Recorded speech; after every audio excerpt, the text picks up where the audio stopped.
আসসালামু আলাইকুম everyone, welcome my channel শখের রাঁধুনি। আশা করছি সবাই ভালো আছেন। আজকের আমার রেসিপি চাপা শুটকির ভর্তা। একদম ইউনিক একটা ওয়েতে আমি বানিয়ে দেখাবো আপনাদেরকে। সাধারণত আমরা চাপা শুটকি ভর্তা করলে সব কিছু আগে একটু ব্রাউন কালার ভরে ভেজে নিই, কিন্তু আজকে আমি ফার্স্টে শুটকিটা ভিজিয়ে নেওয়ার পরে মরিচটা এবং রসুন পেঁয়াজ সব কিছু কাঁচা অবস্থায় ভালো করে বেটে নিব, দুইবার করে একদম আমিষ করে।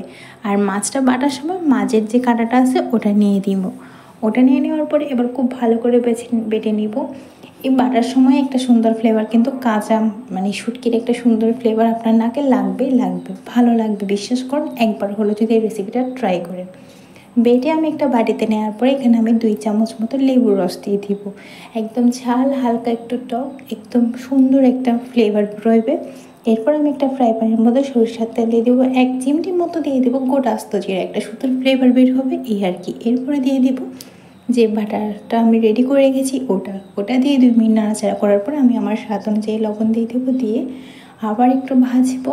একদম সুন্দর ফ্লেভার বের হবে যখন এটা ভাজবেন তেলের মধ্যে। শুটকির এবং মানে মশলার একটা সুন্দর ফ্লেভার বের হবে। এরপর এখানে ধনিয়া পাতা দিয়ে ভালো করে মিক্স করে নিয়ে কিন্তু পরিবেশন করতে পারেন। একদম সহজ, রেডি। তো বাসায় ট্রাই করে জানাবেন। আসসালামু আলাইকুম।